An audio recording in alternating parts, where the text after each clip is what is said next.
नमस्कार और आपका स्वागत है। सोच कर देखिए, जिंदगी में कई बार हम ऐसी जगह आ जाते हैं जहां समझ नहीं आता कि सही क्या है और गलत क्या। बड़ी उलझन होती है ना?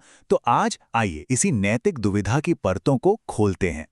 तो सबसे पहला और सबसे बड़ा सवाल कि आखिर सही काम होता क्या है।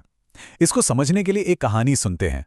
ये एक ऐसी कहानी है जिसने, आप जानते हैं, दशकों से मनोवैज्ञानिकों और विचारकों को सोचने पर मजबूर किया हुआ है। तो कल्पना कीजिए, एक औरत है जो एक बहुत ही खास तरह के कैंसर से अपनी आखिरी सांसें गिन रही है। डॉक्टरों ने तो समझ लीजिए हाथ खड़े कर दिए हैं, पर एक उम्मीद अभी भी कहीं बाकी है। और वो उम्मीद है एक नई दवा। एक केमिस्ट ने एक ऐसी ड्रग बनाई है जो शायद उसकी जान बचा ले। लेकिन यहाँ एक ट्विस्ट है। जिस केमिस्ट ने ये दवा बनाई है वो इसके लिए इतने पैसे मांग रहा है जितना इसको बनाने में लगा उससे 10 गुना ज्यादा। मतलब एक आम आदमी के लिए ये कीमत चुकाना बिल्कुल नामुमकिन है। अब जो बीमार औरत का पति है, हाइंस, वो बेचारा अपनी पत्नी को बचाने के लिए जमीन आसमान एक कर देता है। हर जगह जाता है, लोगों से पैसे मांगता है, मदद की गुहार लगाता है। लेकिन इतनी कोशिशों के बावजूद भी वो दवा की कीमत का सिर्फ आधा पैसा ही जमा कर पाता है। तो हाइंस केमिस्ट के पास जाता है, एक उम्मीद लेकर। लेकिन केमिस्ट वो साफ मना कर देता है। कहता है, ना मैं दाम कम करूंगा और ना ही उधार दूंगा। सोच के देखिए हाइंस की हालत। एक तरफ पत्नी की जान, दूसरी तरफ बंद दरवाजे। बिल्कुल बेबस होकर हाइंस आखिरकार फैसला करता है और वो उस केमिस्ट की दुकान में घुसकर अपनी पत्नी के लिए वो दवा चुरा लेता है। और बस यहीं से शुरू होता है असली सवाल। तो क्या हाइंस को ऐसा करना चाहिए था? क्या यह सही था या गलत? लेकिन जरा रुकिएगा। सबसे जरूरी सवाल ये नहीं है कि उसने क्या किया। सबसे जरूरी सवाल है उसने ऐसा क्यों किया। उसके इस फैसले के पीछे की वजह क्या थी। और बिल्कुल इसी क्यों के सवाल ने एक मनोवैज्ञानिक लॉरेंस कोहलबर्ग को इतना सोचने पर मजबूर कर दिया कि उन्होंने नैतिक विकास की एक पूरी थ्योरी ही बना डाली।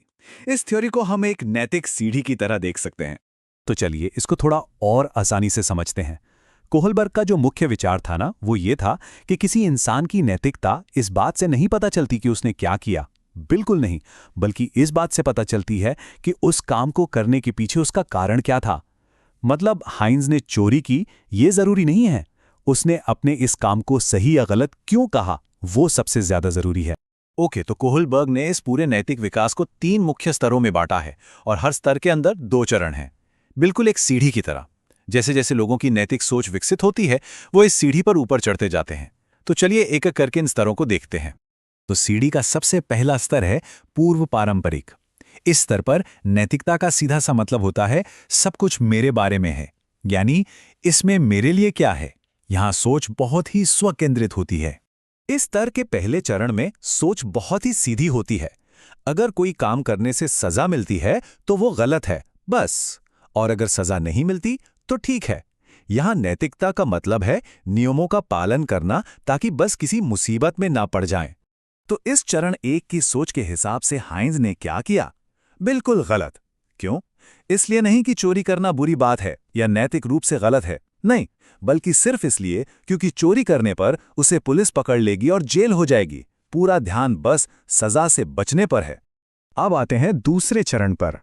यह है स्वहित का चरण। यहां सोच थोड़ी सी आगे बढ़ती है। अब सवाल यह नहीं है कि सजा मिलेगी या नहीं। अब सवाल है इस काम को करने से मुझे क्या मिलेगा। यहां सही वो है जिससे अपना फायदा हो रहा हो। एक तरह से जैसे को तैसा वाली सोच।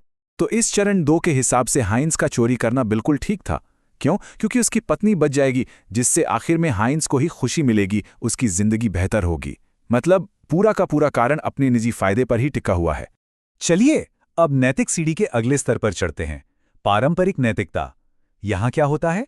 यहां सही और गलत का फैसला इस बात से होता है कि समाज क्या सोचता है, समाज के नियम क्या हैं। व्यक्ति दूसरों की नजरों में एक अच्छा इंसान बना रहना चाहता है। इस स्तर का तीसरा चरण है अच्छा लड़का, अच्छी लड़की वाली सोच। यह नैतिकता इस बात पर निर्भर करती है कि लोग क्या कहेंगे। सही काम वो है जिसे करने से परिवार, दोस्त और समाज हमें अच्छा समझे। मतलब सामाजिक स्वीकृति पाने की कोशिश। तो इस चरण के हिसाब से हाइंस ने सही किया। और कारण? कारण ये है कि एक अच्छे पति से यही उम्मीद की जाती है कि वो अपनी पत्नी के लिए कुछ भी करेगा। समाज एक पति को इसी तरह देखता है, तो यहां फैसला अपनी सामाजिक भूमिका निभाने की चाहत से आ रहा है। इसके बाद आता है चौथा चरण, कानून और व्यवस्था। यहाँ सोच अब व्यक्तिगत रिश्तों से ऊपर उठकर पूरे समाज के बारे में हो जाती है। ध्यान इस बात पर शिफ्ट हो जाता है कि अगर समाज को ठीक से चलाना है तो नियमों और कानूनों का पालन करना सबसे जरूरी है, कोई अपवाद नहीं। तो अब इस चरण के हिसाब से सोचिए, यहां का कारण बिल्कुल उल्टा होगा। हाइंस को चोरी बिल्कुल नहीं करनी चाहिए थी। क्यों? क्योंकि चोरी करना कानून के खिलाफ है। सीधी सी बात। अगर हर कोई अपनी जरूरत के लिए कानून तोड़ने लगेगा तो पूरे समाज में अव्यवस्था फैल जाएगी। इसलिए कानून का सम्मान सबसे ऊपर है। और अब हम आते हैं इस नैतिक सीढ़ी के सबसे ऊंचे स्तर पर, उत्तर पारंपरिक नैतिकता। यहां व्यक्ति समाज के बनाए नियमों से भी ऊपर उठकर सोचता है। वो अपने खुद के नैतिक सिद्धांत बनाता है। और हां, कोहलबर्ग का यह भी मानना था कि बहुत कम लोग इस स्तर तक पहुंच पाते हैं। इस स्तर पर इंसान ये समझने लगता है कि कानून समाज की भलाई के लिए हैं, लेकिन वो पत्थर की लकीर नहीं है। अगर कोई कानून इंसानियत के खिलाफ हो तो उसे बदला जा सकता है। और इससे भी ऊपर आखिरी चरण है सार्वभौमिक नैतिक सिद्धांतों का। यहां फैसला व्यक्ति के अपने अंतर्मन, अपने विवेक से आता है। न्याय, समानता, जीवन का सम्मान, ये वो सिद्धांत हैं जो किसी भी देश के कानून से बढ़कर हैं। इसका एक क्लासिक उदाहरण है महात्मा गांधी का अहिंसा का सिद्धांत। तो इस सोच के हिसाब से एक इंसान की जान बचाना सबसे बड़ा नैतिक कर्तव्य है। तो हाइंस ने जो किया वो बिल्कुल सही किया। तो ये थी कोहलबर्ग की नैतिक सीढ़ी। काफी प्रभावशाली थ्योरी है, इसमें कोई शक नहीं। लेकिन इसकी कई आलोचनाएं भी हुई हैं। ऐसा बिल्कुल नहीं है कि सबने इस थ्योरी को आंख बंद करके मान लिया हो। और सबसे बड़ी आलोचना आई उनकी ही एक छात्रा कैरल गिलिगन की तरफ से। उन्होंने एक बहुत जरूरी बात उठाई। उन्होंने कहा कि कोहलबर्ग की पूरी स्टडी सिर्फ लड़कों और आदमियों पर की गई थी, इसलिए उनकी थ्योरी न्याय पर ज्यादा जोर देती है। गिलिगन ने कहा कि महिलाएं नैतिकता को अक्सर देखभाल के नजरिए से देखती हैं, जहां रिश्तों को, करुणा को ज्यादा महत्व दिया जाता है। और इस देखभाल के परिप्रेक्ष्य को कोहलबर्ग ने पूरी तरह से नजरअंदाज कर दिया। इसके अलावा भी कुछ और समस्याएं थीं, जैसे कि जिन बच्चों पर यह स्टडी की गई वो 10 से 16 साल के थे। अब इस उम्र में शादी या कैंसर जैसी चीज़ों का अनुभव कहाँ होता है, तो वो इस दुविधा को पूरी तरह कैसे समझ पाते। फिर कुछ लोगों का कहना है कि ये थ्योरी पश्चिमी संस्कृति पर आधारित है, शायद दूसरे संस्कृतियों में फिट ना बैठे। और एक सबसे बड़ी बात कि इंसान जो कहता है कि वो करेगा और जो वो असल में करता है, उन दोनों में ज़मीन आसमान का फ़र्क हो सकता है। और यही बात हमें एक बहुत ही गहरे सवाल पर लाके छोड़ देती है। किसी इंसान के चरित्र का असली इम्तिहान क्या है? उसके नैतिक फैसले, यानी वो सोच जो वो बताता है, या फिर उसका नैतिक व्यवहार, यानी वो काम जो वो असल में उस मुश्किल घड़ी में करता है? सोचिएगा जरूर।